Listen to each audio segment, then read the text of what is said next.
I'd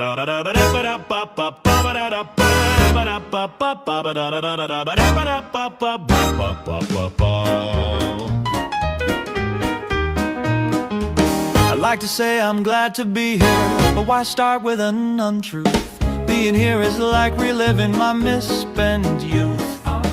Face leaning on my hand like a fed-up kid. Sat here in my robes with one closed eyelid. Every day and twice on Sundays, probable cause from DNA. Your time in advance conspiracy theory is so crazy it's making me weary.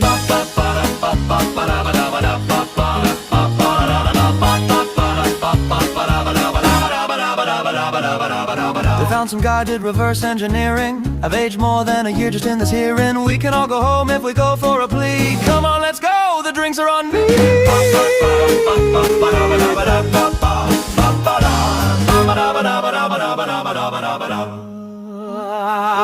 Every day and twice on Sundays, probable cause from DNA. Your time in advance conspiracy theory is so crazy it's making me weary.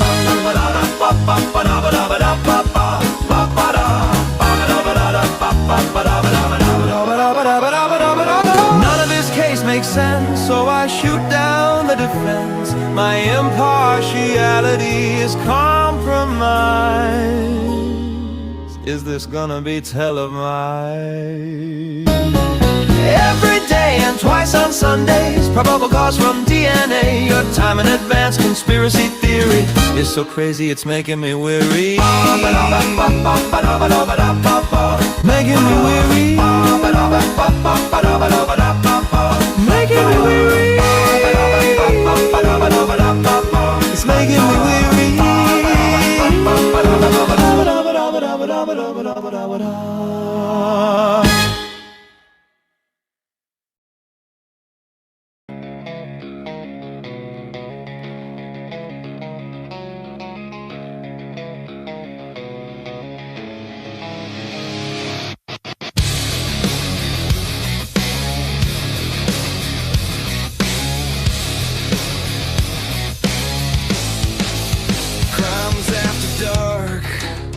Close the night out right, panel at the table in that half-dead light. Miss Robin in the middle, calling every shot, directing and producing, till the story runs hot. 1-1 from the city, badge heavy on his chest, towing that law like a wicked chain, spitting facts, no rest. Crimes after dark, we close the night out right, tear through the lies till the wrong sounds like a fight. All of the answers buried so deep out of sight. We watch the threads unravel, we watch the threads ignite.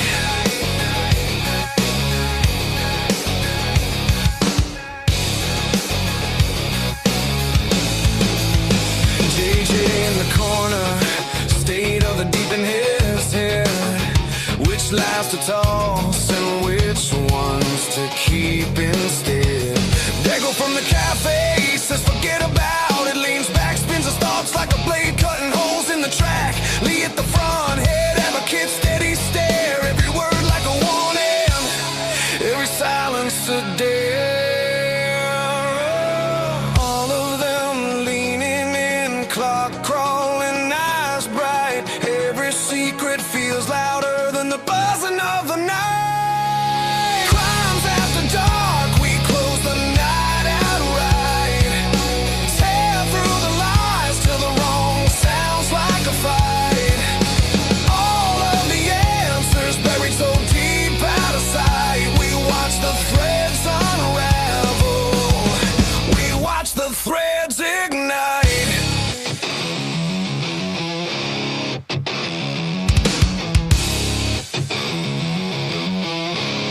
You can bury it in paper, you can lock it in a file, but the truth bleeds through, drip by drip, tile by tile.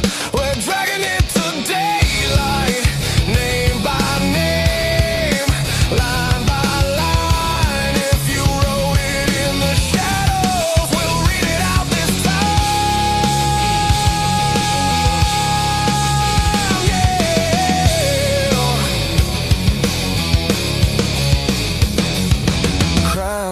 dark, we close the night outright. Tear through the lies till the wrong sounds like a fight. All of the answers buried so deep out of sight. We watch the threads unravel. We watch the threads ignite.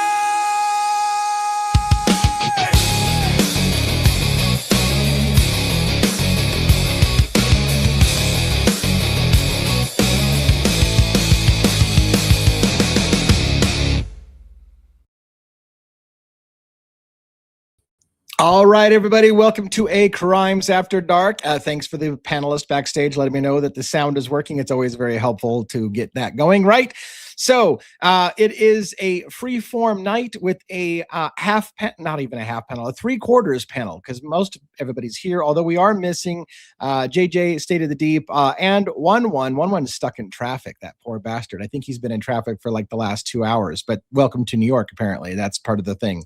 So anyways, hopefully we'll get him on here shortly. I'll bring the panelists up in short order. I tried a couple of lives today. I did a members-only live doing some Brent Kopacka stuff and discovered some crazy things there.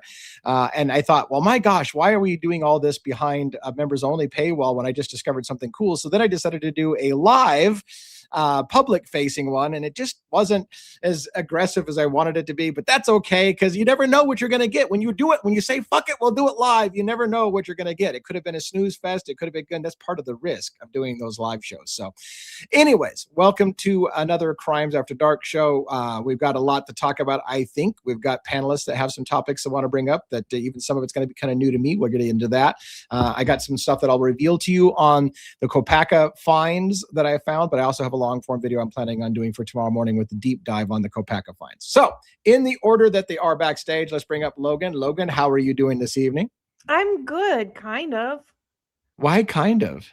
Well, I just got a denial from Moscow for one of my FOIAs, but it's for a specific interview with a specific person that I think they should have been interviewed, and they weren't even interviewed at all.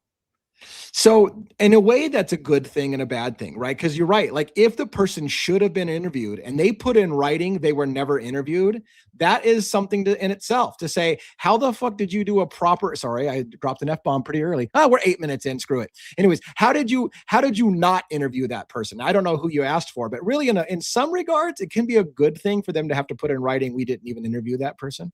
That would be a problem. I find it interesting that they weren't even interviewed.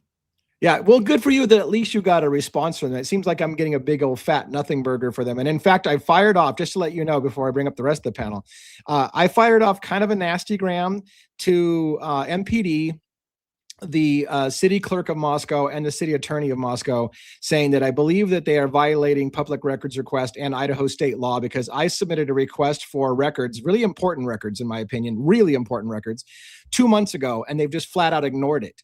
They cannot. Their own state constitution says they can't just ignore it, and they have just ignored it. So I said, here's a letter to your attorney. You violated this law, I believe, unless you're going to come back and tell me, hey, we responded to this within 30 days like we were supposed to, and you dismissed the email, and maybe it was my bad. We'll see. But I think they just ignored it because it's a big old fat one. We can talk about that when we get the rest of the panel on about what I did, and maybe you can talk about what you did, and we'll share notes. But anyways, good to have you. Yeah, thank you. Good to be here. And I can't wait for you to, I know you got a topic you wanted to talk about, so I can't wait to get into that because I think we've got some stuff to talk about there. So. Yeah. All right, let's bring up Dago and Dago. How you doing, True Crime Cafe? Whoa. Whoa. Whoa. Forget about it. How was your day today? It was good. It was good. It was good. It's better now that I'm here with all you peeps. Nice. Aww. Always the best way to close out the night is, I feel. Oh my gosh. Sorry. I just got one of the, did you see the shit comment I just got? I hate your new time. I'm going to go watch Birdie. He has an expert on tonight. That is one of the shittiest comments. Holy shit. Like, that is horrible. Why would you do that? Anyways, but what it's worth, enjoy Birdie's show. I've been told I can't compete with Birdie. So it is what it is. Nice way to start that one off. That was lovely. Yeah. Like, I didn't expect that. I hate this new time. I'm going to go watch Birdie. All right. Good. Wow. All right. Anyway, sorry to interject that pissed. it kind of got under He's my usually skin a pretty little. nice. So Yeah, that's what I thought. Like I was so surprised out of left well, field. Bam. that's one person out of how many that doesn't like the time change. So Fair enough. Fair enough. All right. So there's you were always going to saying be one person it's not okay with. I'm just saying. you cannot please everybody. I know that. Of course. What was I saying? Oh, I it know was I a good derailed day. you. It was a completely messed with my head, bro. Why? No, I'm just kidding. I'm sorry. It was a great day as always. Like I said, what I was saying is the best way. I understand life and dead girl. I get it. I just derailed myself. Anyway, See, it is. I do it all the time. I do it all the I time. did. It's all I good, shouldn't have living looked. dead girl. I know she I didn't mean it. She's I not shouldn't mean have at looked. all. It's okay. I didn't think so. It was unexpected. Yeah. She's not mean by any means. She's awesome. I think it's because there's so many things on at the same time. That's why. So anyway, it happens. One person is one person. Moving on. It's the best way to close out the night, is what I was saying. All right, we're done. I love it. I do. I love that, and I love to be able to hang with you peeps. I have everybody else during the day, and all you awesome peeps at night. So I have a double dose of the best of the best. So Yeah. and with that being said, I did have a show today. It was pretty awesome. It was well, everybody had the same show today. We all went over the body cam, so on and so forth, and we all break it down in different ways and talk about different things. So Yeah. we have pieces of info through that, so on and so forth. So I'm glad to be here. And it's funny what you just said. We were just talking about that backstage. We all look at things a little differently, and sometimes I have to remind myself that when I think this has been over talked, maybe not necessarily, because I feel like sometimes I have different perspectives than other people have. Although since you and I are the same person, we probably have the same fucking perspective. But anyways, right. But anyways, I feel like I still sometimes come up with something that people didn't think of, or at least get pissed off about something. Maybe they didn't get off as pissed off about something. I'll just keep doing me, and we'll see how it goes. But and I get it. I get in my own head. I gotta fix something. I'm sorry, I didn't mean to. And we still love you too, Living Dead Girl. Absolutely, thank you. But real quick, whoa, is that better? I hope that was better. Nice. Got a little bit more deepness in there. Let the left testicle drop a little bit. Who was it? Because she always says it every time she sees me. I think it's Pokey. Yeah, Pokey. Yeah. She's like, that was a little whoa. Because she always, every time she sees me, she goes, whoa. Sorry, I wasn't as loud the first time, but whoa. I was trying to stall to let one get out of traffic and get on here, but it's just not going to happen. So we're gonna move right to Robin. And look, last time we didn't have one on to do the monologue. It threw my ass off for the entire night. Threw us all off. Yeah. So I don't know. Let's see if we can recover this. And then I read comments and threw myself off tonight. So Robin, what's up with the kitty cat behind you? Coda cat. Yes, it's me and the crime cat. He's snoring in my ear. Nice. It looks like he's in a deep sleep for real. He is. He loves this blanket. So chances are anywhere or blankets period. I think he just likes being on camera. I think he just likes. I think so too. There you go. Now you can see him a little better. Coda kitty. Yeah. So how are things in your world? How are things with Essie's recovery and all those good stuff? Oh, she's doing great. She's a trooper. She was folding clothes one-handed today. So wow. I can do a lot of things one-handed. Yeah. I want to see how you I want to see how you do that, and I'm ignoring completely what you just said. Come on, man. This is what we live for. I mean, I always wanted to be never mind. I'm just gonna let that shit go. But she's doing really good, and just doing the do, living the dream and all that. That's awesome. Want to welcome everyone in. Get your hot cocoa. Yeah. Get some slippers, your silk robe, or what have you. Fill your pipe and smoke it too. No. Yeah, it's funny. I miss that. I do miss that part of Essie's crime days. He was really good at this. And we don't have a monologue, so get your little silk robe on. And, get your whatever makes you happy before we start. Make sure you hit the like button. Yeah, because we need help getting out into the interwebs and all the YouTube algorithms and all that crap. So please hit the like button. Make sure that you comment on the video, keep the chat going, folks. That alone, like seriously, keep chatting. And thank you for the person who's talk to us, talk to each other. I don't care. Talk to the crime cat. Talk to Bronx. We don't. We got somebody in here from Ireland at 12:15 in the morning. That's a good diet. We love you. Yeah, that's amazing. Yes. Thank you so much. 12:15 a.m. though. That seems like that's like an East Coast time. That can't be right. Their time would probably be like middle of the afternoon. So more like probably 12:15 p.m. then for them. Yeah. Fair enough. I mean, at first I was like, wait a minute, that would be more like East Coast time. That can't be right. It can't be right. And even then we're a little bit earlier for 12 something Eastern. Yeah, because it's only 8:18 here. So yeah. And UK Claire says I get up stupid really early at 1 a.m. stream starts won't be an option every night. Yeah, well, see, we appreciate you making an effort nonetheless. All right, we don't have a monologue tonight. Let's just get right at her. Who wants to go first? I'm open season. We can talk about FOIA requests or public records requests and our experiences like we talked about at the beginning. Logan can share her other. What do you want to go? Let Logan do her thing. Ladies first. So last week, I think it was last week, I FOIA'd, no, I think it was 2 weeks ago. Anyway, I FOIA'd the interview with Kiely's cousin, Sabrina, because I thought that she would be interviewed because she's the one who had all the information first. She called the family way early and said, right, shot. Yeah. So why would you not interview somebody that has heard things way before they were supposed to be hearing things and calling family and sharing news? I figured they would have interviewed her, and I got the FOIA request back today that said they never interviewed her. I just figured that would be somebody that would be interviewed. Right. So it's not that they said they didn't have the video or whatever. They just flat out said they never interviewed her, right? Correct. That's really that does seem surprising to me.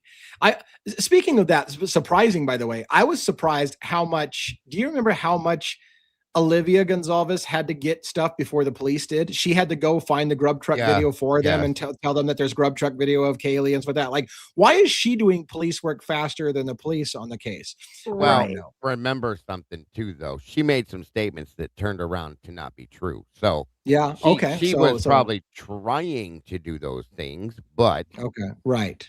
Yeah, so that's, you're right. I mean, just because she said she did, but I always thought it was like how the crap, because I remember her making a statement or somebody saying that she was the one that provided that information to the police, and I'm like, how the fuck did they not go after that?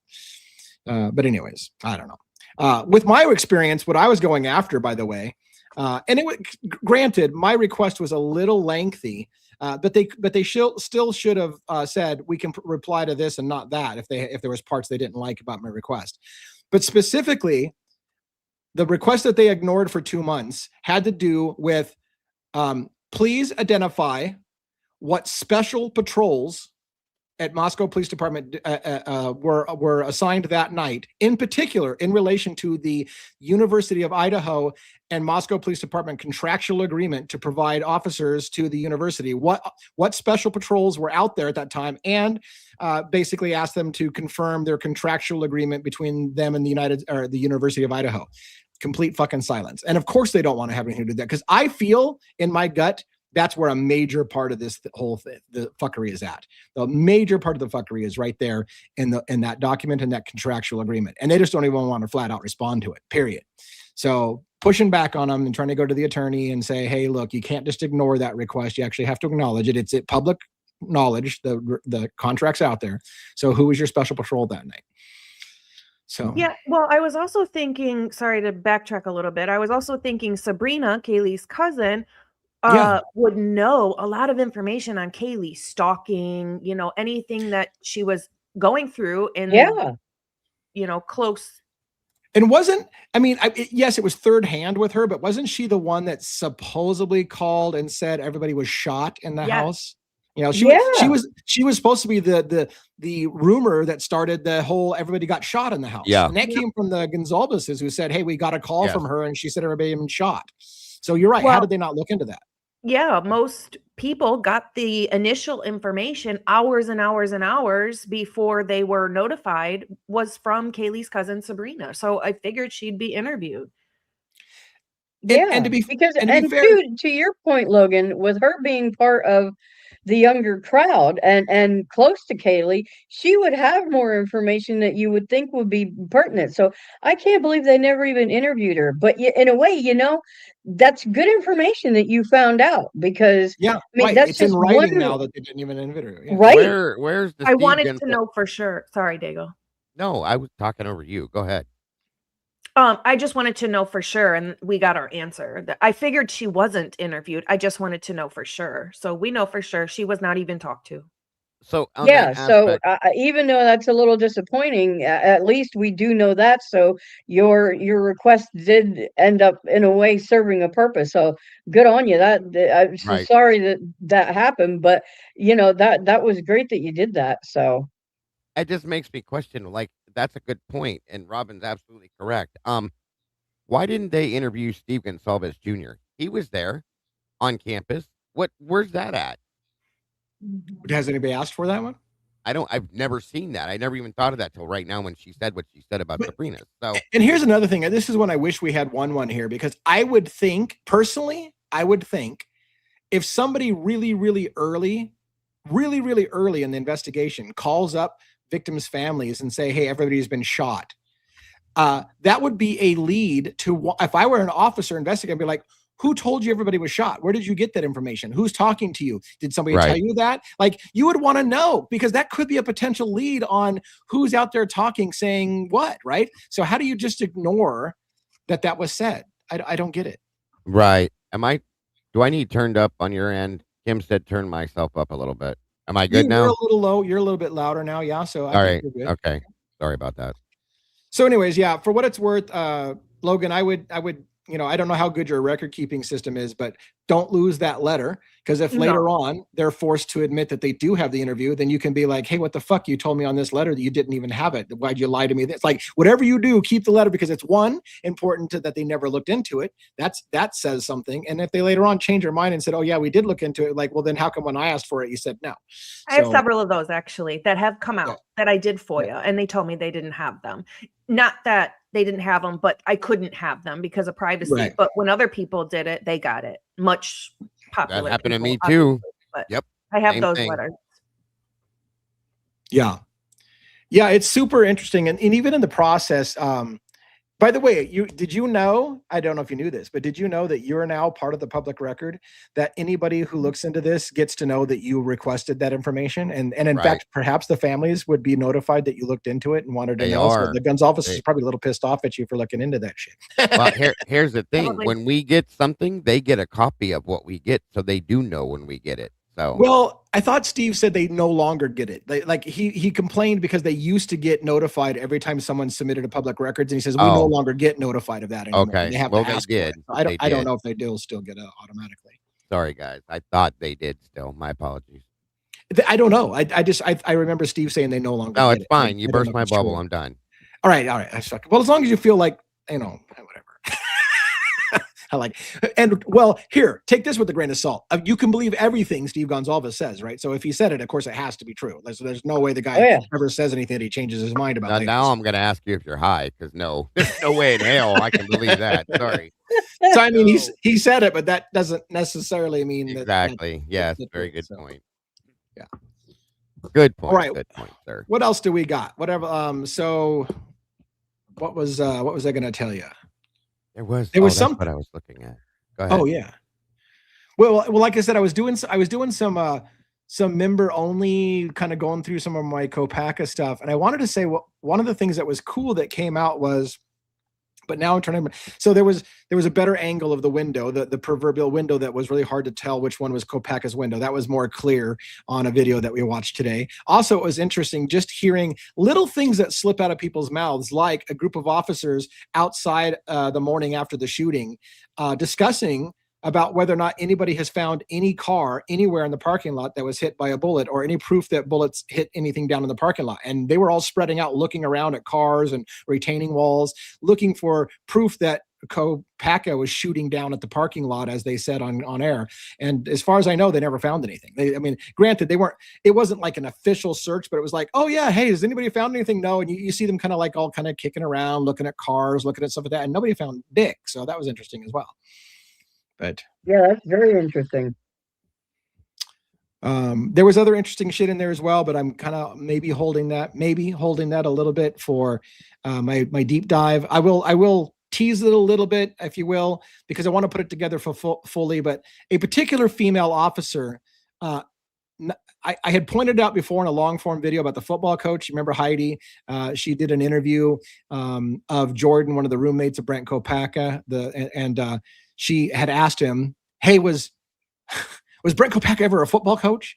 And I'm like, where the fuck did that question come from? Like, there's no reason in the context of anything there, unless you had other information. And that's my point. And today I caught the same officer asking a completely off the wall question that I was like, what the fuck do you know? Like, that's the second time you've asked a random question that has nothing to do with anything unless you already know something. So I'm going to show that tomorrow on a long form video.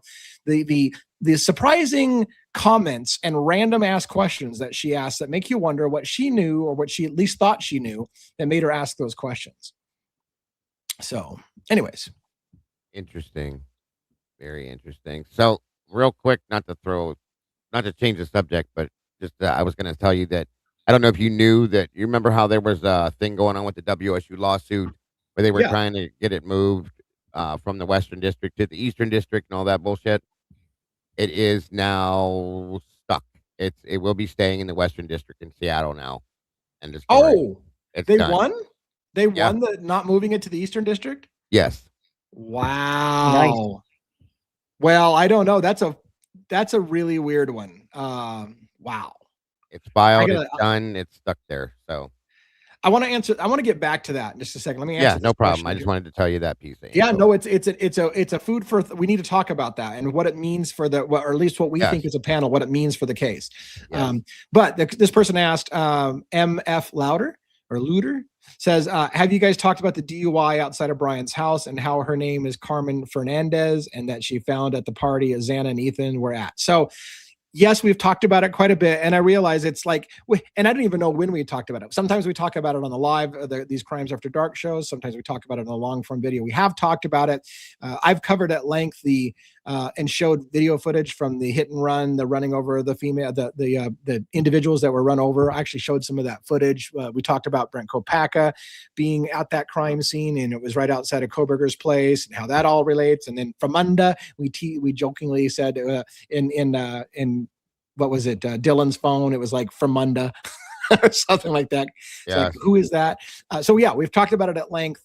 If you guys want to add anything to it, we can. But there's that, just to let you know, we have talked about it. Did I mention on this stream yesterday, when the 351 contact information came out that Dylan saved in her phone, and it came out that it was Brittany Famande Fernandez, whatever it was. I actually reached out to the only Brittany Fernandez that anybody could find. Yeah, you didn't tell us that. I don't. Oh, I didn't. I sent her a message that day when it came out on Facebook, and I said, "Hey, not trying to bother you, but just want to know if you know Dylan Mortensen. Can you confirm or deny?" And she ended up messaging me back, and she said, "No, I do not know who that is."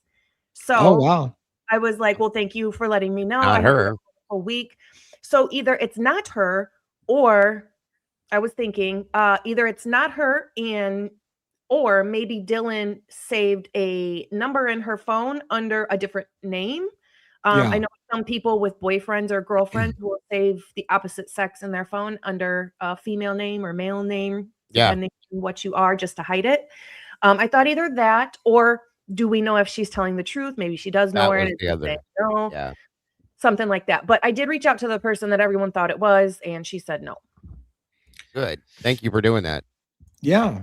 I'm always afraid to reach out to certain people because I don't want to be the harassing kind of. And that didn't sound like harassment. That didn't sound like harassment. But yeah, that's either. Good for you. Somebody was asking a question about how to donate or something like that, but I didn't understand this. Oh, and of course, as soon as I go to click on it, the chat moves, and now I can't find it again. That one. Can you tell me how to use? What is Revolut? What is that? It's something to join members and donate. Any advice? Do you know what Revolut? Never heard of that, Ozzy. Yeah, I never heard of that. Are you in my stream? That looked like it was on our side over here. Okay. Yeah, she's in our chat right now. Okay. I don't know what Revolut is. Yeah, I don't either. I don't know if it was a typo Never heard or if of that's that. a real thing. WSU lawsuit was a negotiation. The defense agreed not to change a venue, and the state agreed to remove one of their motions. So hold on. The defense agreed. The defense. So in other words, okay, so originally the defense, WSU, had requested it to be moved. So now you're saying the defense agreed not to change the venue and kind of gave up on the fight to move it, is what you're saying, right? Yeah, and the state agreed to remove one of their motions. I may be misunderstanding, but I do know both parties gave up on something. Okay. I think Jen's right. And that's what the document reads as. So I think she's right. Somebody gave up something for the other thing, in my opinion. So yeah.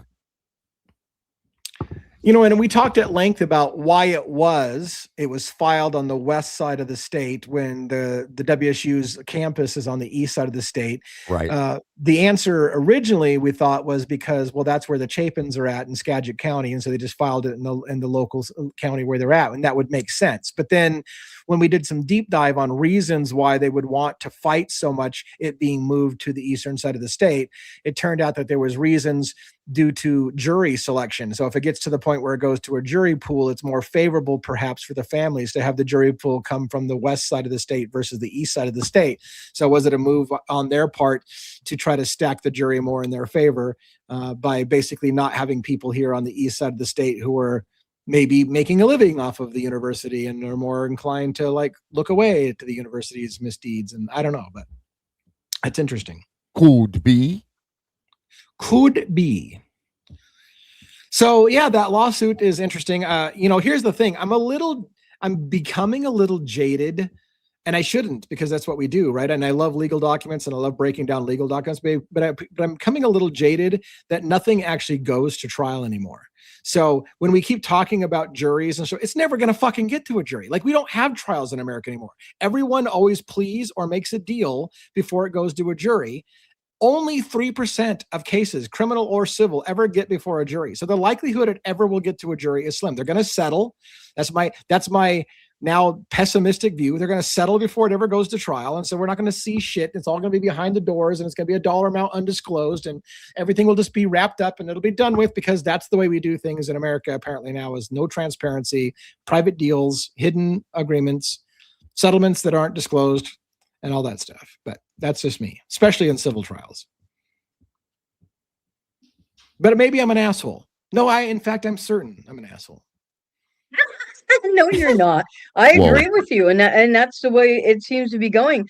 Because, I mean, think of it. Look at how much money it saves. And for some counties and states who are poor and may not have the funds to, quote unquote, do a good job at the trial or whatever. Now, is that right? No. To me, so much more should be going to trial. I mean, yes. That's what our system was founded on, one of the things. And like you're saying, all the backroom deals and stuff like that, so much stuff should not be allowed to be hidden. That's not how it was supposed to be. So, no, I agree with you. It's just frustrating. I mean, and again, I guess we can keep looking at the legal documents that they give us, and we can keep offering our opinions, and we will definitely do that. But it'd be kind of nice to see some of these things play out. I think Luigi out of all the cases I follow, I think Luigi Mangioni's case is going to go to a trial or a jury. I think that one won't be settled without going to a jury. So that one, I don't see his lawyers offering us, going for a plea at all. I don't see him. They're going to, in that case, they're going to want to go to a jury, because I think they feel they're going to get a sympathetic jury that will understand, and it'll. So anyways, in that case, out of all of them, but I think, if I were to guess on the cases I follow, I would say Mickey Stein's case may not ever go to trial. I don't know if Mickey Stein's will ever go to trial. Richard Allen's case is done per se, unless he wins the right to appeal. So they've submitted the appeal, but if he does, that hopefully will. I think if he wins the right to appeal, it will go before a jury, because it went to the jury the first time. So it would probably have to go to a jury the second time, but we'll see.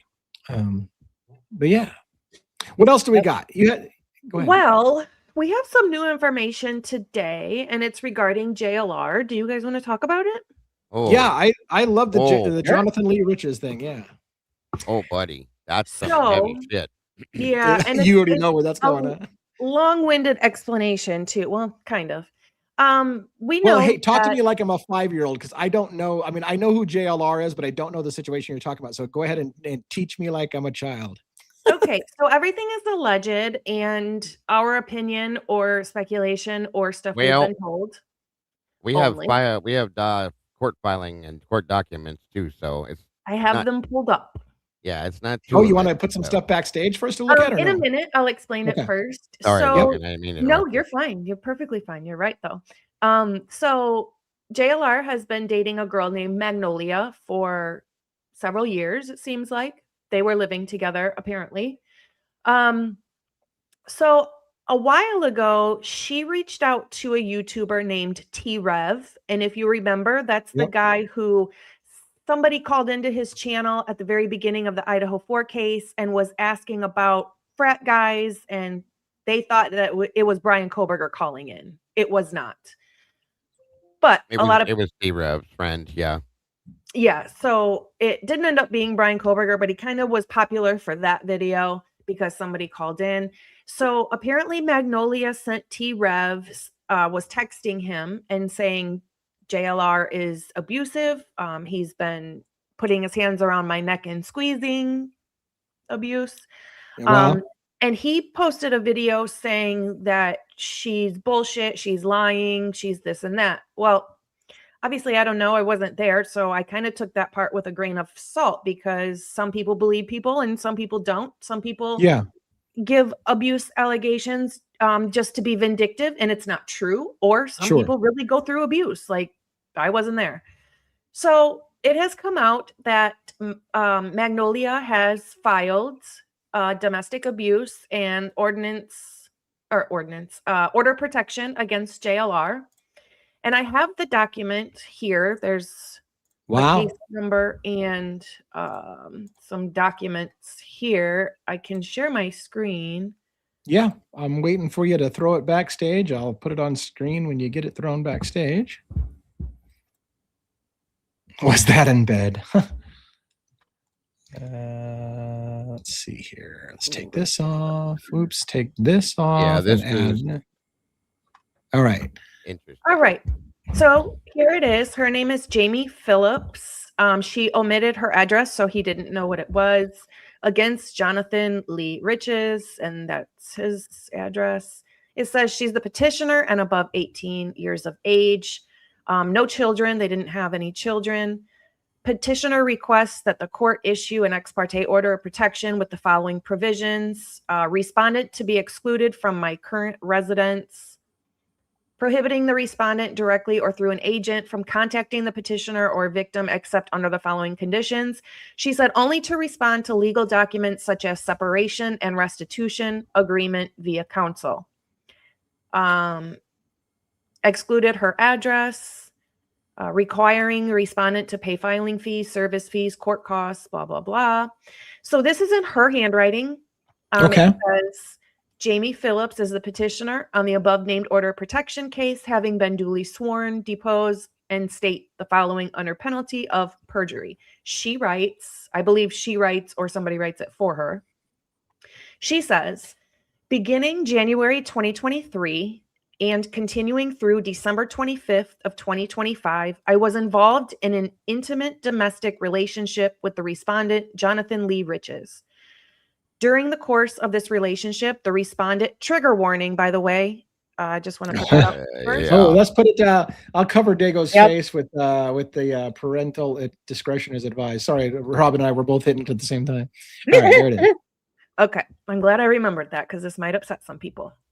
During the course of this relationship, the respondent engaged in a persistent and escalating pattern of domestic abuse, coercive control, intimidation, financial exploitation, and physical violence toward me.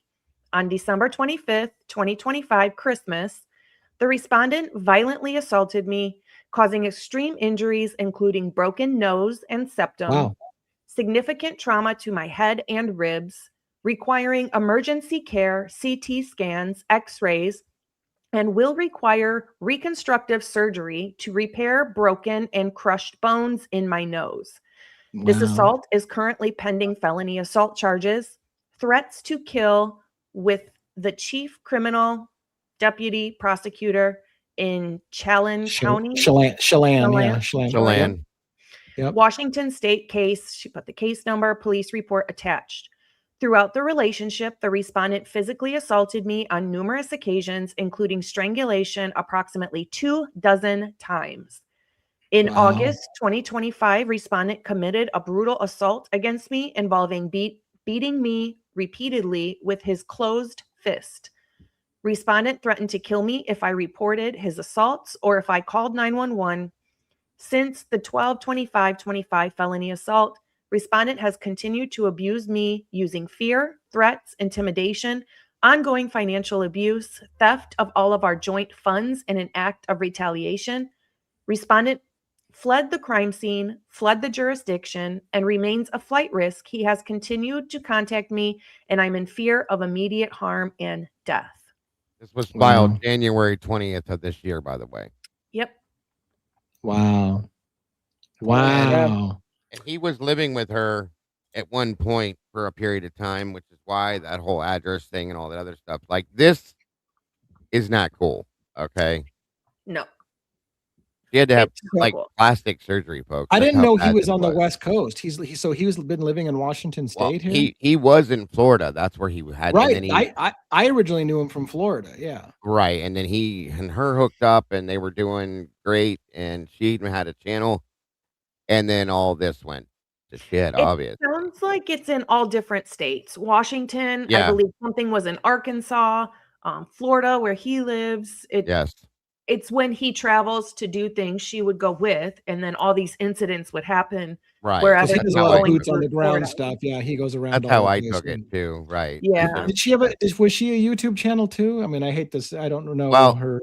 With I don't him, think basically. She started to do stuff, but I think he kind of held her back, was very controlling of certain things she did. I remember seeing things like that. And mind you guys, the dude's got he spent 10 years in prison and things like that. And there's some other things that came out about him a long time ago. This just kind of ices the cake in that situation, in my opinion. It's not good. You shouldn't be out here doing this if you do that. You know what I'm saying? That's just my opinion. So. Yep. Pretty wild. Keep talking for a minute. I'm going to pull something up for quick. Yeah, he's covering. Some people believe her. Some people don't. I feel like if you weren't there in the room, you don't really get to have an opinion. We don't know until pictures come out. Right. She does have a wit. They subpoenaed witnesses. I believe it was written in the report too. So she's got witnesses, and she's writing this down. I mean, you can file a false report.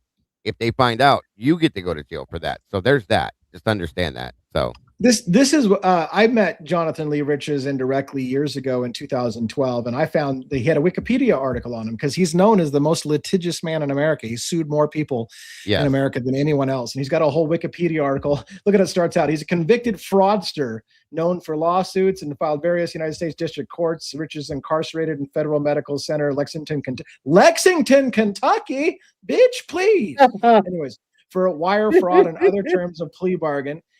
His release date was in 2012. That's when I ran into him in my own little world. He was arrested for violating his federal probation in December 2012. That's, again, right in my wheelhouse when I got involved. When he left Eastern District State of Pennsylvania without permission. Look at that, all those weird. Anyways. No, wait. That next part is kind of important. Yes. Pennsylvania. He drove to Connecticut and impersonated the uncle of Adam Lanza, the shooter from Sandy Hook. In fact, one of the things that freaked me out about Jonathan Lee Riches is when I'd gotten in contact with him, and that's a story for another day. I saw a weird video he had online where he was going around a cemetery making fun of the kids that were killed in the Sandy Hook shooting. And I was like, what the fuck with this guy?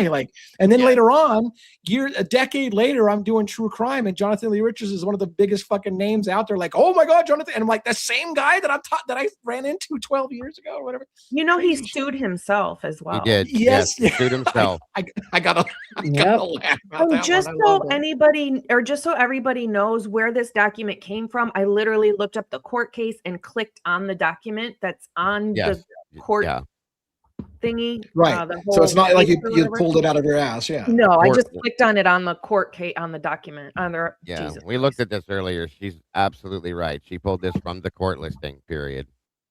Yeah.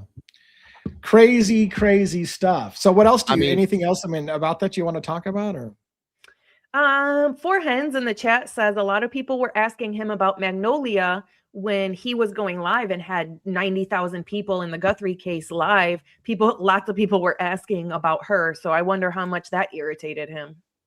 Wow. I remember seeing some of the lives that I was following, and the faces he was making me like, well, they obviously have, broke up or something, but you don't break up like that. I'm sorry. That's just not cool. Lee, you already know how I feel about that kind of shit. And yeah. No. Yeah, it's interesting. And and people are saying, well, this is going to hurt his channel. I don't know that guy. I thought the guy was going to, I can't believe he got to where he got now. Like, and he's always been a lightning rod, and we talk about it all the time. Like sometimes people who are lightning rods and stir up shit are the biggest people, right? That's what I'm saying. I don't know that it will. Yeah. No, I doubt it. A lot of people flock to drama. I mean, right. That's why some people are popular that report on this case just because it's drama. They get the popcorn out and like drama. Let's do it. Let's do it. Yes. All I said about it, and like I said, with what we do as a true crime, investigative reporters and how we do this, you shouldn't be doing this if you're doing that. Is all I'm saying, guys. By the way, somebody asked him, do you happen to know what the basis was when he sued himself? Because that always makes me laugh when I can't remember. You're the most litigious man in America, and then you go on record suing yourself, which is funny shit. If I remember, it was something weird. It was stupid because of the way it happened. He had to sue himself for it to process how it had. That's how it was explained to me. I can't remember for the life of me what the hell it pertained to, though. I'm gonna ask her. Hold on. But anyways, it's crazy. Yeah, it is. And like I said, I've not been a huge fan because of what I found out about what he did with Sandy Hook. But he always, like for Nancy's case and other cases, put his stuff out there. Everybody can use this, that, and everything else. But I always hated going to that because of his background. You know what I mean? Like, that's just not cool. And now somebody had told me before that he was that type of person, and I just like, okay, I don't see any proof, so I don't know. I've heard that before, actually, way before I didn't read it all, but I'll put it on here. So I looked up. This is Jonathan Lee Riches. Most famous for filing thousands of bizarre lawsuits, many of them intentionally absurd. How so? He filed lawsuit against himself in 2008 while incarcerated, claiming he violated his own civil rights. This says, though, the reason it was strategic, not serious, to exploit his prison legal system. Prisoners can file lawsuits in form of pauperis, meaning you're poor, right? Right. Potpourri, there you go, or something like that. Yeah, without paying filing fees up front. Riches used this tool to flood the courts with filings. By suing himself, he created a case where he was both plaintiff and defendant, essentially gaming the system.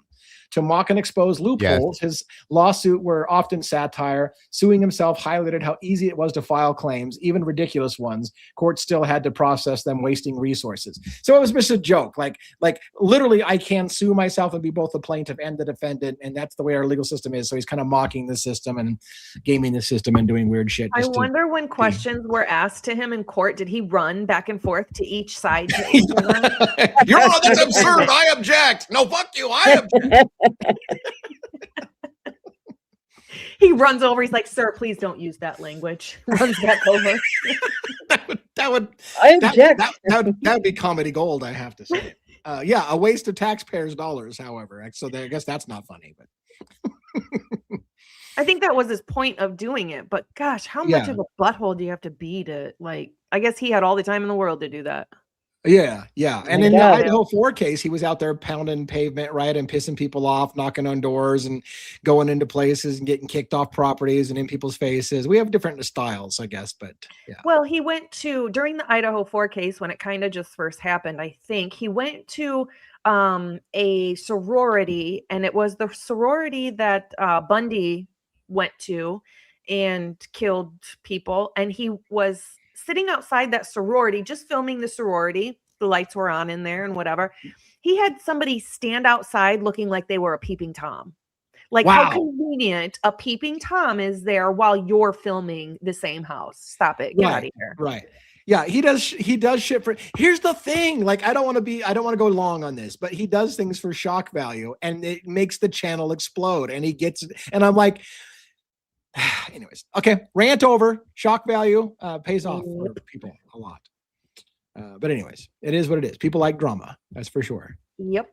We try here to be a little low drama channel. We want to get known for having integrity. So we try to do that. I'm not saying he doesn't have integrity or does. That's not what my point is. My point being is that we try to not do things for shock value. Like, hey, go stand outside this window in a peeping Tom outfit and I'll record it and see what happens. Yeah. And then he pretended to chase the guy, like the guy when JLR like was like, hey, what are you doing here? And the guy like looks back. You can tell he's acting. He like looks back and then he starts walking faster. And then he looks back again and then he starts running. And JLR's like, hey, come back here. Completely staged. Yeah. And people probably ate it up. They ate it up and loved it.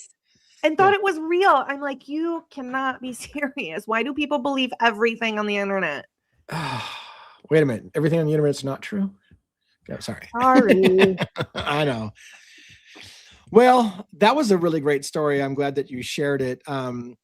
I don't know that it would be a true crime case we're going to follow. However, now that that's happened, I sure the frick want to know how that pans out. Is it going to lead to jail time again, will we have our first YouTuber? It's listed as a felony charge that's been put against him. So yeah.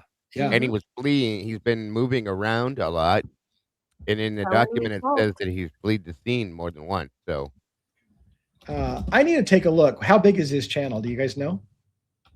It's huge. He has like 500,000 subscribers. The last I looked, anyway. You nailed it. 555,000 subscribers. 500,000. 500,000. We can't even fart numbers that big. Like, no. Yeah, that's just huge. 8 months ago or 6 months ago or whatever it was, he was pretty much pulling the same numbers that we do. Yeah. Wow. Higher. Yeah. Down on top of my head. Crazy. All right. What else do we have? Anything? Let's talk about the cases. We haven't talked about Guthrie really. Like Guthrie's case, nothing's happening there. Yes, no, maybe.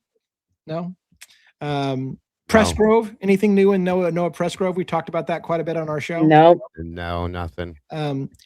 There is kind of new stuff in the Luigi Mangione case. Kind of more, I guess, legal posturing. His defense team is really pushing to not have, of course, the state and the federal government to charge him at the same exact time and try to get him to do trials. And so the judge is considering pushing back. I think it was the state case till September. Anyways, I believe so. They're in negotiations to change the date. Nothing really huge yet, but that's the only thing I know going on. No. The Lisk case, I want to say there was something new in the Lisk case. Wasn't there something new in the Lisk case just recently?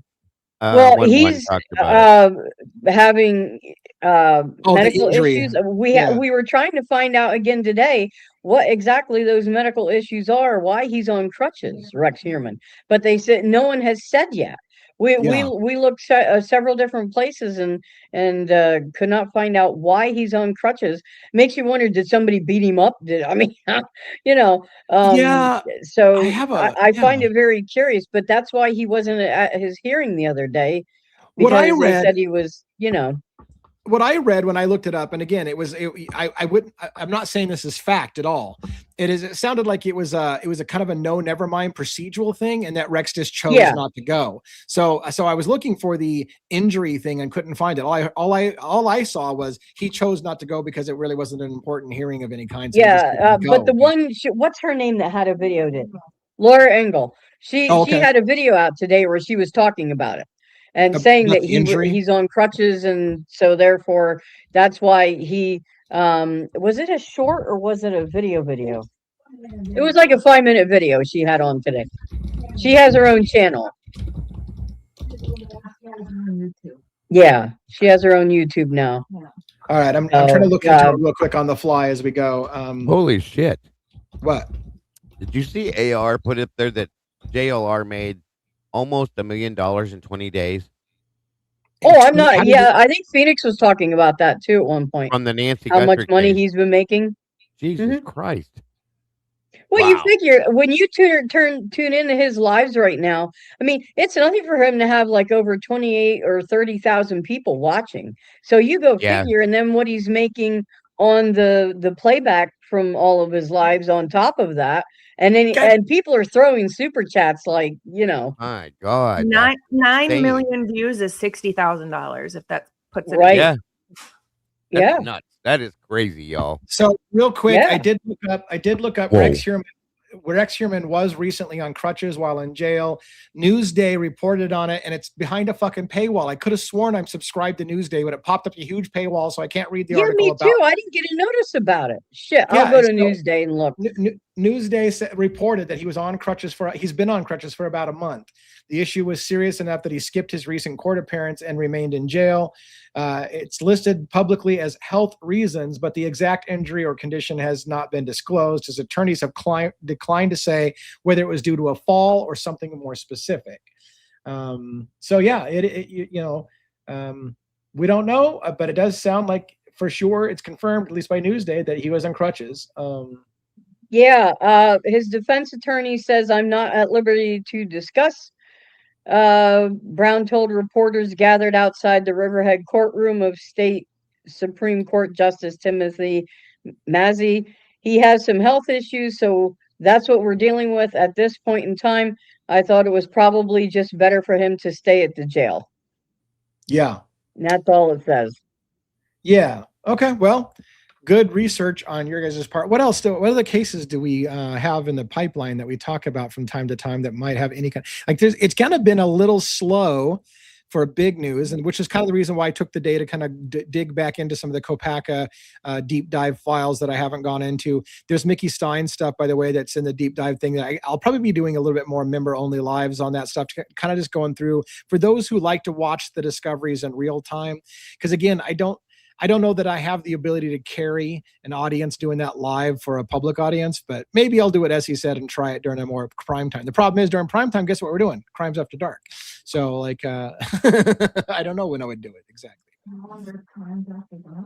I mean, well, like you had talked the other night about, everybody was really enjoying that when we were going through Mickey Stein's there, during our show. So it might be a good opportunity to do more of that sometimes, I'll dust that out. I mean, the thing with the Mickey Steins one is I had watched that 2-hour video ahead of time, and remember I skipped ahead to certain places, so I might have need to do that again so we don't waste time watching a bunch of fluff, right? So if I can watch a video and then mark down some key markers and say, hey, here's some stuff I saw, then I think that might be fun to add. I'll bet everyone would enjoy that. Yeah. And I would encourage my other panelists, if you guys have any body camera footage or videos like that you think have a moment to talk about, please, by all means, dust that shit out and put it on screen for us to talk about as a panel and talk about it. So, do we want to talk about the new body cam footage that came out yesterday in the Idaho 4 or not? Yeah. Yet?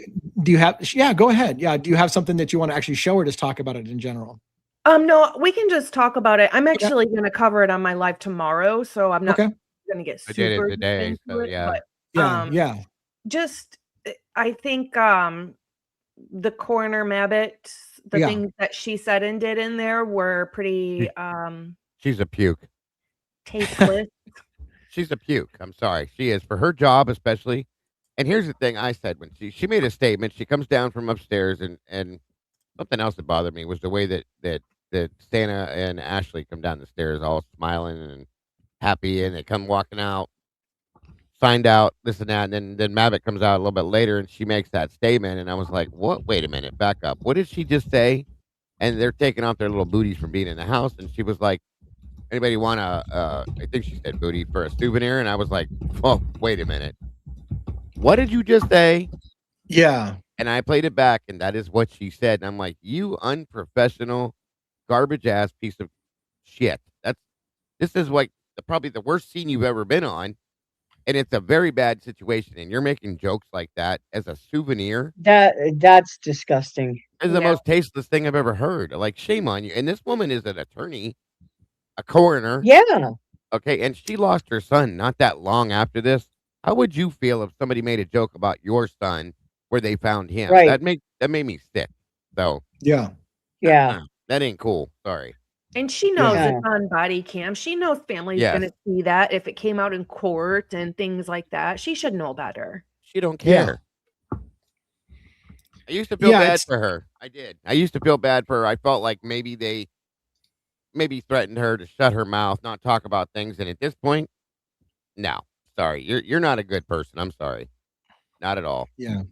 And just you know, I know that's their job, and I know you get numb to it, although it's a small town. So how many deaths do you really have, especially violent deaths? And they're all just like happy as pie and joking, and I didn't really feel that was the time or place. No, and we talked about that on my show today too. Listen, and I've been that person, okay? Being right, first and making responder, inappropriate jokes and stuff at the wrong time where it looks bad. You don't do it. No, I get it. Trying to detach from the situation. I've been there. I've been that guy. I get it. I do it. I've done it. There's a way to do it and a way not to do it. Okay, and there's a way to do it with some taste and without being a disrespectful piece of shit. And that's exactly. They're just joking about this and that, and her making that comment. Everybody just seemed talking about what they're gonna have for dinner and blah blah blah. I mean, come on, you guys. This is the most unprofessional shit I've ever seen in my life, and it's all the way around the board now. It's not just one person, not just the police department, the coroner, the prosecutor. They're all just not good people, to be nice. I'll just say that. So it's wrong. There's a way to detach. I get it. You want to not think about what you're doing right now or what's going on. That's fine, but you can do it with a little class and a little couth. So it's pure ignorance to me. It's crazy to me that they redacted every time they talked about Jack D. Yeah, right. What is that about? What is that about? I don't understand how they can do that. It makes me very furious. Good point. Yeah. Yeah, that's I don't know why, but they don't want people to hear certain things, and they're whatever they're hiding.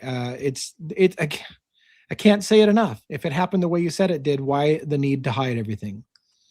It makes no sense. They were redacted. Go ahead, Logan. No, go ahead. Sorry, They were redacting everything.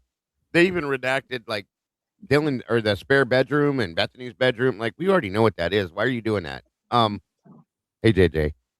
It's just the redaction stuff. At one point, I think I counted. They were having conversations. The one guy had his hand over the camera, which I'm starting to think he did on purpose now. And it just yep. They were talking. I'm gonna say it was turned off. The audio was turned off probably a good 15 minutes solid, nonstop. Like, what are you doing? You know? These things are not to be turned on and off. You're on a crime scene. We should see everything and hear everything except for the bodies. I believe that should be redacted. Everything else, it should be out there. So, somebody was at Lenny says, what? Go ahead. I was when Logan said about Jack D. Do we know? Okay, someone said that the guy. Oh my God, this is how my mind works. Sorry, guys. The guy that they interviewed that said that Gower had a couple different vehicles that he used. One of Jack DeCour's one of them, one of them was a van. Minivan. Minivan. Do we know what color that van is? Silver. Because Jack D. Silver. Oh, silver. Ah, okay. Because Jack D. had said that he saw a gold minivan a couple different times that night. So, okay. I was just wondering what color it was. Okay. Thank you. When it's dark out, though, could a light goldish and a light silver look similar? That's especially those lights that make white cars look tan. I mean, come on now. Yeah. And the silver. remember what Molly said? The silver car. I believe this is how this went down. The silver police undercover car looked gold or tan or whatever it was. So think about that. That might. By the way, the orange hue. Yeah. I know this is going to be a side tangent, but I can't not cover it when we talk about gold minivan or a van, because I have to bring this up. I don't think I'm going to do a long form video on it. When I was talking earlier about how members only finds, like finding new surprises, There was a moment, I'm not going to make a big deal about this, but there was a moment, a weird interaction happened on camera. I freaked out about it on camera and talked about it in members only, but I didn't want to go live with it, but I'm fucking doing it live anyways. So there was a moment when it was 6 o'clock at night, after the shooting. So hours and hours, 6 o'clock, and the body was still inside. Brent Kopacka's body was still inside upstairs on the 3rd floor. And so the funeral home came to pick him up. But here was the weird shit that happened we caught on camera. The funeral home director and his assistant or whatever, his partner, pointed to the gold van that was on right in front of the officer and said, "The body is in the van." Then about 2 minutes later, they say, "Come around the back to go up and help with the body bag and get the body out of the upstairs bedroom and get it into the car." And I'm like, didn't he just say the body is in the van? Like, and we played it over and over again. His wording was, "The body is in the van." And then they're like, "Okay, come around the back. He's going to help us get the body out of the 3rd floor and bring it down to the, like, wait a minute. So whose body is in the van if you still haven't picked up the body? Like, and I was like, well, maybe he said the body will be in the van, or we're going to put the body in the van. But he literally said the body is in the van. And then about like a minute and a half later, they're like, "Come around back so you can pick up the body." Like, well, then what fucking body's in the van now? It's like, yeah, it could have been just a slip of the word or bad choice of wording, but we listened to it over and over again. Like, how the hell did he just say the body's in the van and he hasn't gone to pick the body up yet? It's definitely weird. It was weird. Hey, JJ. Hi, JJ. What's up, JJ? Unless I got up it, yeah. There was a recent case. I don't know if you guys heard of it. His name is Jimmy Gracie. No, I haven't heard this one. Who is that? I've been seeing that all day. What is that all about? So he is in a fraternity and he goes to college in Alabama. He went to Spain for a spring trip with his friends. He was missing. His friend said he didn't show back up after going to the club. They found his phone and his wallet, and then just recently they found his body in the ocean or in the sea. And so I guess they're probably just saying that he was intoxicated and was found in the sea. I just find it weird that they found his wallet and phone, because if, water and drunk college kids never go together, right? Right. A bad mix every single time. Somehow college kids get found in water all the time. Yeah. Sometimes it's this much water. But the weird thing is that if he just fell into the sea or whatever, why was his phone and wallet found somewhere else? Yeah, good point. I find it weird. So real quick, just so I don't look like a complete dick. By the way, welcome to the people that have been dropping in from the different channels like AR Hayes. And of course, we got Jody in here from the Defense Rest. Her and I work a lot together on the Mickey Steins case in the background. JJ from State of the Deep, while he's not on the panel, you're probably wondering, like, why the hell is JJ talking in the chat? He does this frequently. He comes in and talks to us on the chat, but he doesn't have the time to actually get in and do the full show with us. And so we get that. Certain nights we've agreed that he'll come on the show. So in case you're wondering why he's not banned and no, he's not on hiatus, he just checks in while he can, but he doesn't want to make the commitment on certain nights. He's got other shit to do. So welcome to coming to the show, and thanks for checking it out and watching with the rest of us. So thank you so much for that. The reason that case grabbed my attention is because he's from about 30 minutes from me in Illinois. Oh, wow. So, yeah. Yeah, those ones that kind of hit close to home. Reminds me of Riley Strain again. And yeah, that's what they called it. It's like Riley Strain 2.0. Yeah. Kind of sad. Yep. Very sad. Happens a lot. That's one of the things I was looking into the Lady Bird Lake case and stuff about. Stuff like that. Not just college kids, but just in general. It happens a lot. Yeah. So. Crazy. Yep. Mm-hmm. Anything that involves college kids, it seems like they want to sweep it under the rug real quick. Yep. Yeah, it looks like JJ is actually driving, so that's another reason why he can't get on camera right now. So again, drive safe. Don't. Speaking of driving, is 1-1 done driving yet, or is he still stuck in traffic? Oh my gosh, I don't know. I'm so glad I don't live in New York for that reason. Oh man, I couldn't. I can't even imagine. I couldn't do it. That's why people use the train, the commuter thing, because the trains will bypass a lot of the traffic. So that's why he needs to get the captain's cruiser so he can flip them lights on and get the hell through it. Yeah, right. 100%. That's crazy stuff, you guys. Has anybody heard about the man from Florida on the beach drawing blueprints for an underground city for the dolphins? Yeah. Kim covered that on her show. My God, that was so funny. That dude was so burnt. What about the girl that supposedly jumped off the 17th floor in Austin? That wasn't the last time a student did that in that building. Aguilera. The Aguilera, I can't think of her first name. Brittany? No. She didn't jump. She was pushed. Aguilera is her last name. I can't think of her first name right now, but yeah, that's definitely questionable for sure. Definitely questionable. One needs a transfer to Moscow. Ooh, I don't know. He'd either clean it up or get corrupted. No. Which one do you put your money on? I think he'd clean it up though. It wouldn't be hard. You just got to be a real police officer. That's all. Right. All right. What else? Do we have any other topics you guys want to chit chat, banter around? Good time also for people to come on stage if anybody wants to come up here and say a word or two. Robin, if you want to throw that link, if you have it handy or whatever, to the backstage, maybe put it on our private chat for the other channels if they want to invite their people to come up as well. I did want to show you a photograph real quick. Okay. Of 1-1. Oh shit. From Tomboy. Okay. Is it an AI generated thing here? What do we got? Nope. Throw it up there. Oh shit. What is that? Tomboy makes that stuff. The clothing for the goose clothing.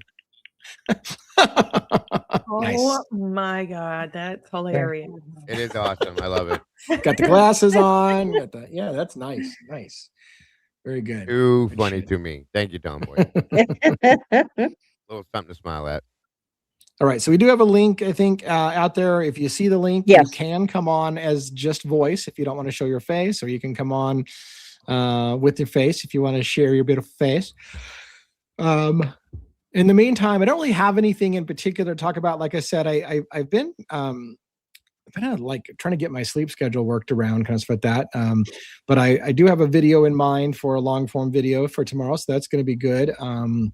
What else do we have? I know people said some people had seen me try this thing of like playing video games and talking true crime. That also did not work out for me. One, because my system is a little low apparently on the RAM side, so I can't both stream StreamYard and play video games, a heavy end video game at the same time. So I kind of gave up on that, and nobody was watching it anyway. So like, I don't get it. Why are you playing video games? I'm like, I'm just hanging out. Like, hang out with me and talk. But nobody wants to just talk. Nobody wants to just talk to me. So if I got something important to say, I'll fucking say it. Otherwise, I won't. Defense Rest says, Leah, I clipped a few snores from my last visit that will teach me for. You know what? I tried to save you on that. I heard what I thought was snoring, and I thought, am I hearing something? Like, does somebody have a dog nearby? And then when I realized you weren't responding, I just killed your feed. It didn't go unnoticed that's when we stopped hearing the noises. But yeah, I wasn't going to say shit. You just called yourself out. You fell out on stage with this. That was awesome. It happens. It does happen. No big deal. Twizznos. I've heard that. How long did he do? A 12-hour sleeping live or something? Yeah, it was like 12 hours, I think. That's awesome. I have not done yet. I think I'll avoid falling asleep on camera. I'm pretty sure. Yeah, we won't let you. Yeah. I've not. If it's a members only live, I guess I could probably do that because I'm less. I don't know. Maybe I talk more on members only live. I don't know. Anyways, nobody's taking us up on coming up. Once again, frustrating. But any last comments? I don't want to stretch us out and talk about. Who do we got? I lied. Somebody is going to come up on screen. All right, you ready to go? You're going to give me a thumbs up if you're ready to hit the stage. Perfect. All right, let's bring up our guest, and we got Dylan on screen. What's going on? Oh, just another. Oh my God! Thought I saw enough of you today, buddy. I just can't get enough of you, Dago. That's all good. It's all good. Good to see you again, brother. You guys have a history together? Yeah, he comes on my panel a lot. Cool. He's always got good input about the cases we talk about. So yeah, excellent. Even when I go in, not knowing a single thing about it. he works it out when he gets up there. So what do you got going on tonight? Well, I don't know if you saw the chat that I put in, but I think it'd be cool one day, if not tonight, do like a little throwback Thursday to and talk Kiely Rodni. That was the original case that got me into true crime. Yeah. Oh wow, I haven't talked about her case in years. That was one I was pretty heavy into too. And I think the end result in that case, for those of you that aren't familiar, was that it was accidental. I don't believe that. I do not believe that. I don't care which way you show it to me, throw it at me, shove it down my throat. It is not and was not an accident. I'm sorry. Well, wasn't her body positioned in the car weird, like unnaturally? She was laying in the back of the hatch in the fetal position. I saw it by accident. I didn't want to see it, but she was curled in like she was sleeping. Okay. And weren't all the windows down? No. Or a window? One was broken and one was rolled down. How far was it rolled down? I remember looking into it like really big on my own. I think they only go down halfway on the one that she, like, you know how some windows roll down halfway and stop? Enough to get out. Yeah, the one that was rolled down was halfway and the other one was broke on a passenger side, I think it was. And Dylan, I'm sure, will correct me. She could have got out. Yeah, one of the windows was completely down. I think it was the passenger side window. Because when they found the car, it was upside down. So one of the windows was open, the other was closed. That's what caused the car to flip over. It rolled over, yeah. Because yes, go ahead. And she was found in the back. And if you look closely at the Adventures with Purpose episode that they did on that, you can see on the Honda CRV that the seatbelt, it goes like, it's not like normal SUVs where in the middle in the back, it just comes around the waist. It's like it's positioned in the back, so it can come down over your shoulder. Well, with that, you can use the seatbelt to actually tie somebody down, close the hatch on the seatbelt. Yep. And they can't get out. And the thing that was damning, and that leaves absolutely zero doubt, was the fact that in the autopsy report, her lungs were as dry as the Sahara. She did not drown. No. And what that means to me is that she went into the water deceased, period. Right. Didn't breathe after she was already dead. Sorry. Yeah. I don't think she drove. I think somebody drove her vehicle. That's exactly what I think. Somebody said. I think, here's my thought on this one. I said this a long time ago. I think they put her in the trunk, latched it all down, did all that, and you can watch the lights go in. I think somebody put the car in drive and let it go, and it drove in. That end of story. That's what I think happened. Do you think it was to cover up that she was already deceased, or? Yes. Okay. Yes, that's my opinion. It was either somebody killed her, or it was an overdose on something that she took or whatever was given to her. But definitely, that's my thought on it. So I do. We had a guest backstage for a second, and they just bailed on us again. I do like Dylan's idea of like a throwback Thursday of throwing a case like that in from time to time, where we just kind of dig it out long enough. But the danger of course is talking about a case that we don't have all the particulars of, and so you just scratch the surface. But it would be fun to kind of throw some of those old cases back out. But yeah. I mean, that was the case that originally got me into true crime, because I came in via Ryan Upchurch, of all people, graduated over to Harsh Reality, then went over to Lana, and then I found Dago, and then I found you through Birdie, and then everybody else through this. Yeah, and Harsh is one of my favorites. When I kind of got started, I was like, I want to be Harsh when I grow up. Like I like his style. I always feel like I'm the American version of Harsh Reality. A lot of similarities, I think, with styles, but yeah. The only difference is my filter is not quite as good as Harsh's. Mine neither. I think I drop a few more F-bombs than he does. Although he throws a few.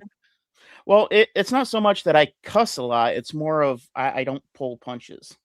Yeah. Well, I'm glad that you came on and threw that story at us. Like, it would be nice because it sounds like that would be an interesting story to kind of like I said, we're still digging into some old stories for having talking points like the Noah Presgrove stories with that, and so it'd be kind of fun to do that, especially on a Thursday kind of thing. We do have Tony backstage again one more time, so we'll give Tony another shot to come up. Any other thing real quick before we bring Tony up that you want to say before I switch you out with Tony for a little bit? One last thing on the body cam that came out last night. If you look closely early on, they one of the officers, I don't remember which, and I brought it up on Dago's. The officer says, "How does somebody do this and leave nothing behind?" And that's the key word, nothing. Because if the knife sheath was found, they would have said, how does somebody, it would have been like the knife sheath would have been the talk of it. Yeah. Right. Why wouldn't it have been said, how do they leave nothing but a knife sheath behind in this scene? Like, why would you say they leave nothing behind? You're right. It's the devil's in the details, as they say. So why not say, how do they leave so little behind? Why would they say they left nothing behind? Yeah. There was also somebody, one of the police officers, that said, when I saw this, I thought, and I think this is how he said it, I thought it could have been a murder-suicide. And then I was like, whoa, okay, interesting. So they were trying to figure it out then, it looks like, and some of them were, I should say. That all right, well, reminds me from... Yeah, go ahead. That little part reminds me of the scene from Night and Day, where Tom Cruise tells Cameron Diaz, I'm gonna kill myself and then I'm gonna kill you. Right. That's you gotta love that, bud. You gotta love that. That's the only way that could possibly make sense. But except instead of I'm gonna kill myself and then I'm gonna kill you, it's I'm gonna kill myself, I'm gonna kill your friends, and then I'm gonna kill you. Right. Exactly. Thank you so much, by the way, for coming up and taking our invite to join us on stage. It's great having you. I invite you to come again. It was a good experience for us here tonight. So hopefully we will see you again, and we'll let Tony come up and say a few words before we wrap up for the evening. Thanks a lot, Dylan. Appreciate it. Always enjoy it, bud. Take it easy. Thank you. All right. Tony doesn't have a camera on. That may be by design. There was a moment backstage where I saw Tony's camera come on. So I don't know if Tony wants to have a camera on, but I'm about to put you on stage. So that's your warning. Otherwise, I would ask you to wave at me or give me a thumbs up. Let me know that you're good to go. But we're going to do it live. Are you there? Oh, shit. I should always be worried when somebody doesn't turn their camera on until they get on camera. Are you there? All right. Well, we have a communication issue with Tony, so we'll throw that backstage. Does anybody know Tony, by the way? Is this going to be like, why did I get that bad feeling this was about to go sideways? What's the full name? It just says Tony. Tony. Yeah. Sometimes you need to be careful. I would hate for us to do one of those live shows where somebody comes up and they do something horrendous on camera, like without warning. That would be bad. Of course, it would be hard for them to hold us accountable for that. But that's why I tell them when they come behind stage with me, I'll tell them if you're new to coming up on my panel, you're more than welcome. I just need you to show your face for 3 seconds so I can make sure you're trying to show your face and not your waist. That's all. Right. Yeah. Could you imagine? Oh my gosh, the things that you could show. I have been there. You have? Oh my God. You've done that to somebody? How dare you? I know. Somebody did it to me, you ding dong. Oh yeah, you were Porky Pigging it on screen?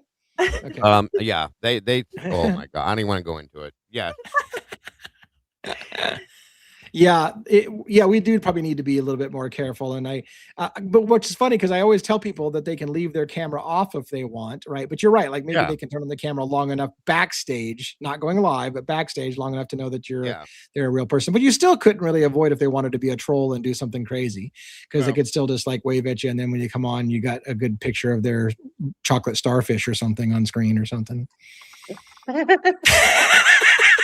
Yes, I said that. Look, I had somebody tell me, I watch you just so I can see what kind of weird shit's going to come out of your mouth unexpectedly. I had to do it. I had to. No comment. All right. And with that, what else do we have? Anything else? Any last minute takers for somebody to come up on screen and share some of your brilliance? I noticed I got insulted again in the show. Like people are just like they're all over me lately. I need to go up thicker. I don't want to say their name because they're a regular, but when I was telling Logan to talk to me like a 5-year-old, like that's what we always have to do with you is treat you like you're a 5-year-old. I'm like, Jesus, man, like what is with tonight? Like people are just busting my nuts. Hey, I'm gonna go watch a real show. I'm gonna go watch Birdie, and we have to talk to you like you're 5-year-old because you're dumb. I thought you meant the one seemed like somebody said you looked like you were in a hurry. I thought that's what you were referring to. No. Apparently I'm just drawing abuse. I think I do. I think my life was about drawing abuse. I don't know. It is what it is. Well, I personally find it really disgusting that one of the first things discussed in the body cam as they're removing bodies and bodies are sitting at the front door is the people, you know, what's it called when you sign up for school? Brain fart. The enrollment. Yeah, enrollment. They started talking about the enrollment at yeah. That is gosh, and we just got enrollment up too. That's what they're worried about. The money. Oh my God. Like how bad taste does that sound, right? Like, oh, this is gonna hurt enrollment this year. Like, well, I'm sorry that the death of my kid has impacted your fucking enrollment numbers this year. Yeah, well, that tells you exactly what we've been saying for 3 years now. 100%. Right. It tells you that a lot of decisions were made the callousness with U of I in mind and the money that U of I brings to the town. Yeah. Bingo. Oh, so disgusting. Yeah. So what else? I mean, and again, like here's the thing, like you said, you've been in those groups where. And I'm guilty, just like you said, I'm guilty of inappropriate comments at the wrong time. So could I be that guy that probably said something that looks really bad when you put it on body? I guess you would have to, if you're a professional and you know that body cam footage is rolling all the time, you probably save those inappropriate comments for when you're not on body camera footage. But anyways. They have no couth. It's ridiculous. Mm-hmm. It reminds me, by the way, that the Mabbott story you told, and maybe people can't relate to this. I tried to find it, but I couldn't find it. Anyways, in the Sandy Hook thing, the coroner in the Sandy Hook case was a really weird guy. I don't know if you ever saw his interviews, but he was a really weird guy and inappropriate with his reactions. And he was laughing and joking when they were interviewing about, hey, what did the crime scene? There's kids dead everywhere, and they're like, well, what were the kids wearing? And he's like, I don't know, kid stuff. And he's laughing about it. And I'm like, this shit ain't fucking funny. Like, how is it? And people were like, what is wrong with the coroner? And I'm like, well, I tried to play devil's advocate. The guy's got a weird job. Like you get used to death. You kind of make, but maybe when you're on national TV, you shouldn't laugh about dead kids and how they have kids stuff when you ask what were they wearing. Well, kids stuff. Like really? You don't listen. If you're normal, you don't get used to death. You become numb to things. Yes, you don't get used to it. I'm sorry. That's just you're off. I can understand getting numb to some things. When I worked at the rehab, I had lots of patients that passed away, and it was really hard each time. And when I would have people call in and stuff needing help, and you get numb to some little things, but I was never on body cam. I was never on, I didn't have it in the back of my mind that their friends and family and loved ones would be watching me or listening to the things that I'm saying. I didn't have to. You would think when you're in that position, knowing that you are on body cam and family will see this, that you need to kind of watch what you say and how you act. I do understand getting numb to things, but not like that. Not hard. No. Yeah. There's a way to do it and a way to not, period. Right. Well, and I think when they're... Go ahead. Yeah, who said what? And I think when they're teaching, and again, it's too bad one's not here, because he's taught many officers, and when they're teaching them about the body cam, I think they need to tell them, you need to be mindful of what you're saying. You need to conduct yourself in a professional manner, because you have to understand that there are people FOIAing for things, and you need to conduct yourself accordingly. And, I think that's something maybe they need to go over, the fact that, hey, you are on camera. Think of it like candy camera. And so what you are saying and doing could potentially be put out there because people are FOIAing for your body cams. Yeah.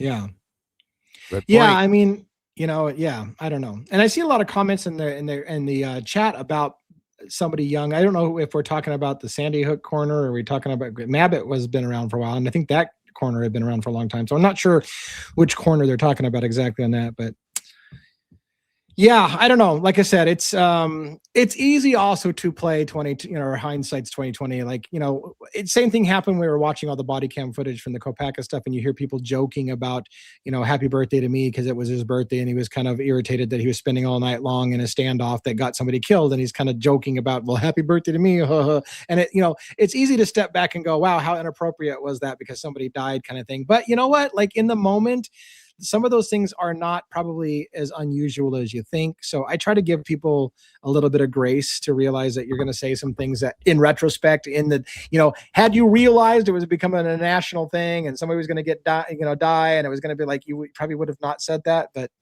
you think you're all alone and whatever. But some of I've been on those things and I've been all alone and I still don't say shit like that. So yeah, fair. Like, yeah, I mean, exactly. I mean, there's a certain amount of the professionalism and decorum you probably want to maintain during those things. But just saying, couth is couth, period. And again, I understand people do want to detach themselves from these situations. It's not hard to do without being disgusting, is all I'm saying. Right.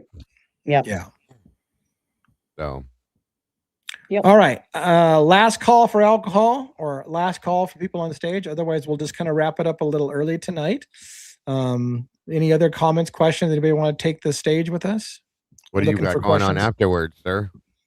I do not have anything specifically going on other than at some point tonight I was going to make that long form video, but it's not immediate. So you're wondering, like, why would you wrap up early? Well, one, I don't want to stretch it out and talk about shit when we don't have anything to talk about. I want to give you guys an opportunity to go do other things, because you've probably been on 3 lives today. So I tend to, when it kind of feels like we're kind of like, if we feel like we're stretching for a conversation, then we'll just kind of wrap it up a little early. That's all. But if you guys want, to talk about something, just get us started. But yeah, no big deal. I was just wondering what you were doing after, if you had like a members only or something going on, or that's all. Nope, not officially. No plans for members only. But like I said, I do have a video that I'm going to end up trying to do if I can get a couple more pieces of footage to make it a good video. Do you do long form videos much anymore? You just do lives, Dago? I've never done long form. I've always done live. I do long form live video. Yeah. But you don't do like I do with the pre-recorded live or long form videos. Yeah. Nope. No, I don't. I just I was always taught that live is better, so I got stuck there. You know what I mean? No worries. And then Logan's taking care of the dog in the background. Look at that. Look at, she ran back up, like, what's going on? Sorry, Bronx is crying for food and it's too hot for him. I had to put it in the fridge. Oh, that's very too hot sweet. for him. What do you mean hot? So he gets a couple different kinds of kibble that is free fed to him. It's left out all day, every day. He can eat whenever he wants. But at dinner time, I always cook him a couple different kinds of meat and put it together, maybe. Yeah. You cook him dinner. Maybe. You cook him dinner. I mean, no, guys, he listen, before anybody asks, no, Bronx isn't spoiled at all. Not at all. No. I mean, you come home from a hard day of work and you make your dog dinner. It's all good. Isn't that sad? I cook for him, but not myself. It's great. It's great. It's fantastic. You're an animal lover. That's why you always say. More importantly, you are hilarious, Logan. I love it. This is why Bronx is in the background demanding the things that he is, because he's done this to him, you guys. Yeah. That's awesome. That's awesome. She loves her dog, and there's not a damn thing wrong with that, because he loves her too. Nope. All right. Let's do a round the horn and close her up, and we'll come back again tomorrow night, same time. This is the Thursday night. I can't believe when someone said we should do a throwback Thursday. I'm like, well, yeah, that'd be good to do on Thursday, but fuck, it is Thursday. How did I get Thursday already? I don't even remember that happened. Is it Thursday? Maybe because of what happened yesterday. What are you trying to say? Are you trying to make a comment? I don't know what you're talking about, bro. I was just saying. I mean, anyways. So we'll go around the horn. I'll let you go first for that, and then we'll go. If Logan's not back, we'll go Robin next, and then we'll give some more time for Logan to get back on screen. So go ahead and have your final thoughts for the evening. What do you got going on? Oh yeah. As soon as I'm done, I gotta go make my dog dinner real quick. So just saying. But thank you guys so making much. a souffle for your dog. I'm gonna go make him a 7-course meal. Yes. Nice. Salad and all. But hey, guys, thank you so much for joining us. You guys are absolutely amazing as always. I appreciate each and every one of you and have nothing but love for you all. I appreciate every one of the moderators as always because you guys make this happen. Thank you to my videographer and my producer. Love to you both as well. Thank you to Robin Lee and Miss Logan for being here and doing this with me tonight. I appreciate you guys so very much. And it's always an honor to be able to sit and hang out with you guys every night. I hope 1-1 got home. I'll say that much. Yeah, hopefully he's not still in traffic. That's crazy shit. But thank you guys. And guys, do not forget this coming Saturday, 6 p.m. Eastern Standard Time. Please join us for the Verdict Room over at my channel there, guys. We are going to be joined by Miss Lana from Truth and Transparency, with myself, Miss Logan from Bronx Tales True Crime, Typically Unique, Miss Kim, and Mikey from The Last 24. It's going to be a great show. I'm looking forward to that. So please be there if you're not doing nothing else, and then jump right back in here after that show too, guys. So have a great night. Don't forget to love yourselves, love each other, and don't change nothing, because as always, you're all the beautiful people. Thank you. Thank you very, very much. And I did see Logan came back, so I'll give her the next shot, and then we'll go Robin and then me for close. Logan, what's going on?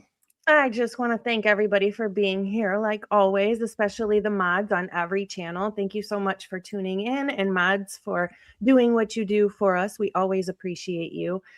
Do something nice for yourself today. Be kind, but more importantly, be kind to your animals, even if that means cooking them dinner. Right, with 3 different kinds of meat and a souffle and shit. Don't forget dessert. Dog. Yeah. Can I pet that dog? The kid doesn't like human food. He barely eats his kibble because he doesn't like it. There's crap in the kibble. There's crap in human food. If he wants a steak and some turkey and it's cooked, then by golly, that's what he'll get. If I can get him to eat it and he eats it, then we're good. That's amazing. Well, thank you for taking care of your animal and sharing your dinner plans with the with the gentleman in the house. It is awesome. Is it a male or a female dog? It's a male dog, right? Yeah, he's a boy. And excuse me, I don't eat steak or turkey. So that's just for why? Just for him. I've been a vegetarian for 27 years, 26 years. Wow. Long time. I didn't know that. All right. So Robin, we'll give you the chance to say your closing thoughts for the night. Well, as always, it was a great conversation, and always happy to be here on panel with you folks. And thanks to all of our mods out there, holding down the chats and keeping order and making sure everybody's having a good time. We appreciate you so much. We all have amazing teams, and to sit here and list each and every one of you, that would take all night, but just know that we appreciate you.